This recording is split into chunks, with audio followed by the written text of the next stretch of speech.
Aujourd'hui, l'entretien du jour s'intéresse à la biodiversité. Nous parlerons de la sauvegarde de la vie sauvage, plus précisément l'application des lois sur la faune en vigueur dans nos pays. Et pour en parler, nous avons notre invité déjà sur ce plateau. Il a nom Benjamin Dagbetor. Il est juriste environnementaliste. Alors bonjour Monsieur Dagbetor et bienvenue. Bonjour madame. Alors justement, nous sommes là avec la personne indiquée pour parler de ce sujet-là qui a trait à la faune, donc à la biodiversité. Et déjà, on peut dire qu'il y a eu récemment, plus précisément le 3 mars dernier, la journée mondiale de la vie sauvage. Voilà, un peu pour faire prendre conscience donc de la valeur et de l'importance de toute la biodiversité que nous avons et pour le bien des êtres humains et de la planète. Voilà. Mais pour vous, quelles sont les implications d'une telle journée? Quelle en est l'importance?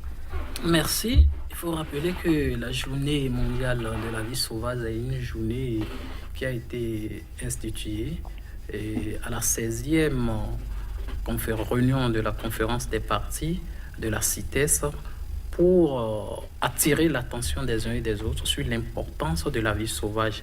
Et le thème de cette année, c'est la vie aquatique, les hommes et la planète. Cette journée a été instituée juste pour attirer l'attention, pour sensibiliser les populations, surtout côtières, les pêcheurs, sur l'importance de la biodiversité. C'est une journée au cours de laquelle il y a eu des séances de sensibilisation, de formation, fait connaître à la population les espèces dont il s'agit, parce qu'on ne peut pas protéger une espèce qu'on ne connaît pas. Donc on essaie de leur montrer un peu, ne serait-ce que sur les photos, les images, les vidéos, les espèces dont il s'agit, de les protéger pour les générations actuelles et futures. Voilà de façon ramassée ce que je peux dire par rapport à cette journée. C'est ça. Et justement, on parle de vie aquatique, on parle de la diversité donc des espèces que nous avons, des espèces marines. Mais généralement, on pense plutôt que le braconnage, c'est seulement sur terre. Il y a braconnage en mer aussi? Bien sûr, il y a la vie sauvage. Ce n'est pas seulement au niveau de la forêt, au niveau des aires protégées, mais c'est aussi au niveau de l'océan. Vous savez, l'océan regorge de plus de 2000, selon les estimations, plus de 200 000, j'allais dire. 200 000 espèces. 200 000 espèces aquatiques. Il y a d'autres espèces qui ne sont pas encore connues. Je vais prendre un cas simple que tout le monde connaît, j'allais dire. Je vais dire la tortue. La tortue, devinez. Voilà, la tortue marine. Vous avez aussi les baleines, les dauphins et autres. Vous savez, les tortues marines, c'est des espèces pour se reproduire, sont obligées de revenir au niveau des côtes parce qu'elles ont besoin de la chaleur pour l'éclosion de leurs œufs. Donc ces tortues se migrent vers les côtes pour pondre. Et c'est au moment de pondre que les populations se ruent sur ces espèces et ramassent aussi les œufs, commercialisent la viande, les trophées, tout et tout. Donc c'est en quelque sorte une sorte de braconnage de ces espèces-là. Il y a aussi d'autres espèces. Vous prenez par exemple les dauphins. Les dauphins, les baleines. Vous avez le Japon qui continue toujours de faire la chasse aux baleines. Absolument, ça a été relancé carrément. Voilà, autant de massacres, autant d'atteintes aux espèces animales aquatiques. Il y a aussi les poissons. Vous savez, aujourd'hui, nos pêcheurs créent, nous n'avons plus de poissons dans nos eaux, sans savoir que ce sont les comportements que eux-mêmes ils ont adoptés dans le passé qui ont conduit à ça. Lorsque vous effectuez à ramasser même les fruitins, les œufs, les fruitins qui sont au fond de la mer, ne vous étonnez pas que dans les jours, les années à venir, que vous n'aurez plus de poissons. Vous voyez?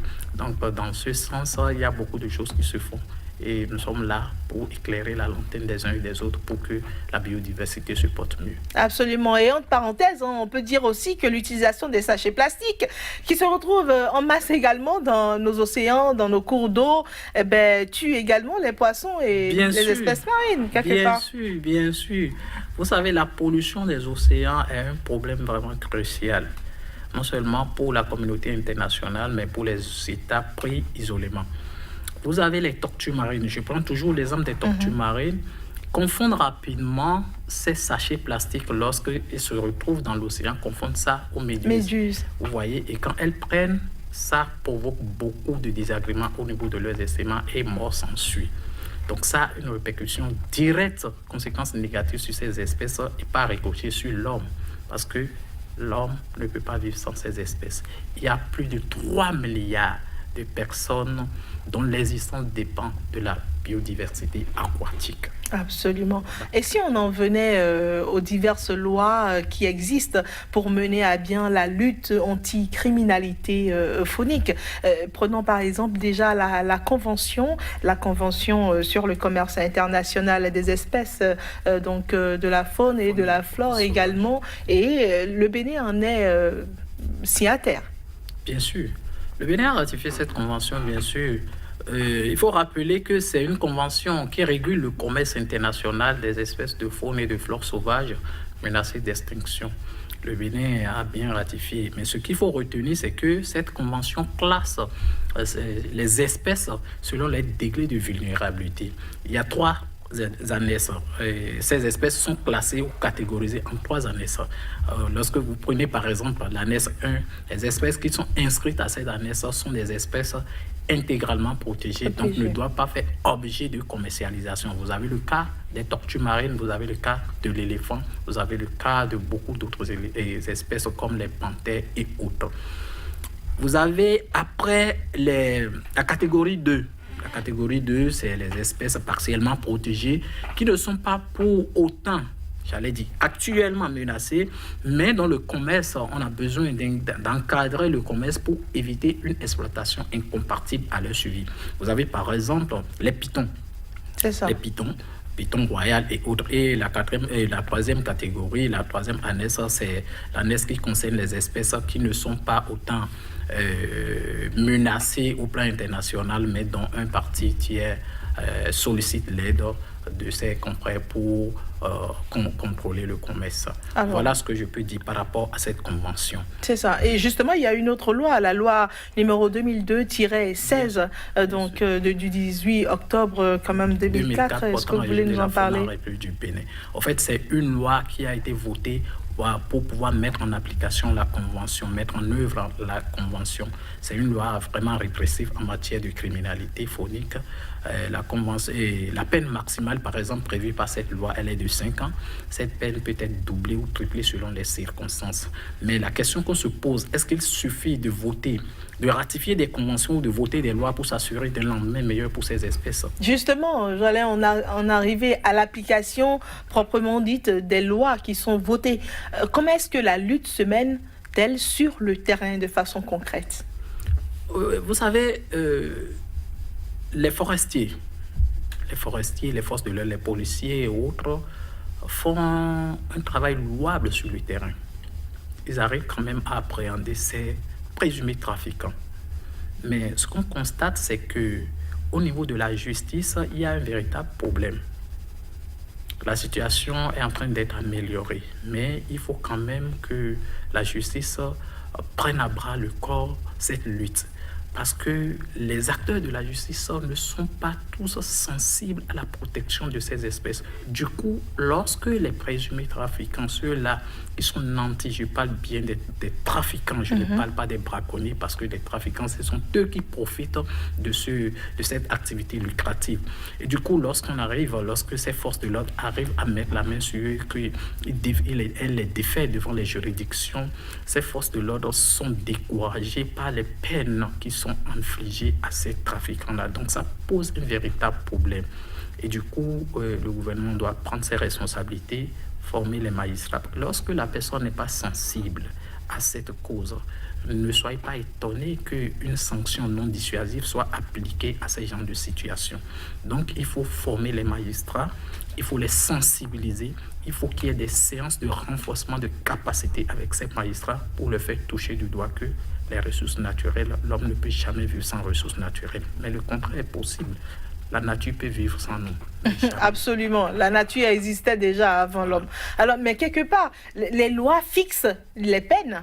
Normalement, comment est-ce que la loi n'est pas respectée une fois qu'on défère ces individus devant les juridictions? C'est pas que la loi n'est pas respectée. Ce qu'on dit, par exemple, je vais vous donner un exemple. Il y a eu des cas où des braconniers, j'allais dire, des trafiquants, j'allais dire, de trophées de carapaces de tortue ont été arrêtés, par exemple, et déférés devant une juridiction dont je tais le nom. Mais ces trafiquants ont été condamnés à... Bon, ils n'ont même pas été condamnés, une amende de 20 000 francs pour avoir trafiqué une vingtaine de carapaces de tortue. D'accord, mais là par exemple, où est-ce que le bas a blessé? Parce que c'est ça que je voudrais comprendre. Oui, là... Puisque la loi détermine, non? La loi détermine, mais le juge est libre. Donc le juge peut ne pas respecter la loi. C'est justement ce que... Non, le juge respecte la loi. Il reste dans la fourchette. Mais la sanction que le juge inflige est fonction de sa sensibilité à la cause environnementale. Justement. Vous voyez, la tortue marine, lorsque... Je parlais tout à l'heure de l'éclosion de ces œufs, de la reproduction de ces tortues. Les estimations, les statistiques ont prouvé que sur 1000 œufs, 1000 œufs est arrivé à maturité. Une seule espèce, un seul bébé tortue, bébé tortue arrive à maturité.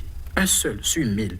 Vous voyez le degré de vulnérabilité de ces espèces. Absolument. Et ça sans compter, sans tenir compte, j'allais dire, des autres paramètres qui pourraient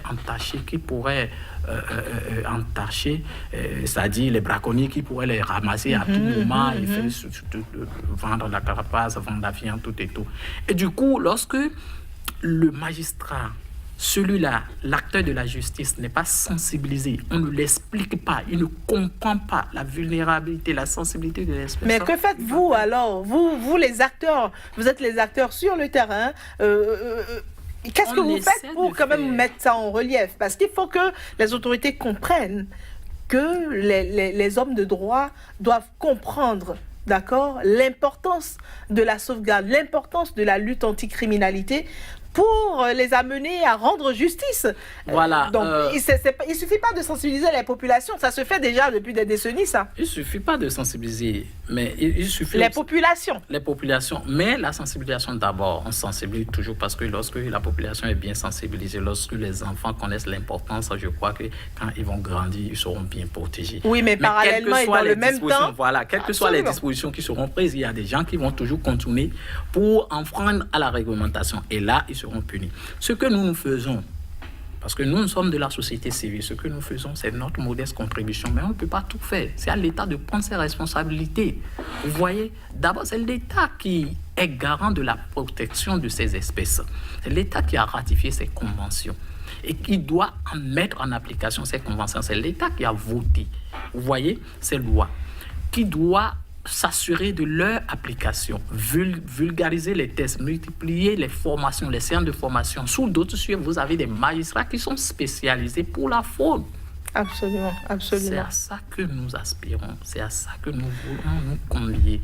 Vous voyez, et c'est le rôle de l'État. Nous sommes là pour faire de petites formations, de petites séances de sensibilisation, absolument, de petites formations avec les magistrats et autres pour attirer leur attention. Et ça a porté ses fruits. Il y a beaucoup de magistrats qui ont commencé par s'intéresser à la problématique. C'est ce que nous voulons faire. Nous ne pouvons pas aller au-delà. C'est au gouvernement de prendre ses responsabilités. Pour pouvoir... Et nous espérons, M. Benjamin Dagbeto, que c'est pas tombé, ces messages ne sont pas tombés dans les oreilles de sourds. Et c'est ce que nous... Merci beaucoup à vous d'avoir accepté de participer à cette émission. Je rappelle, vous êtes juriste environnementaliste et avec vous, nous avons parlé de la sauvegarde de la vie sauvage, quelle application des lois sur la faune donc dans nos pays, précisément au Bénin.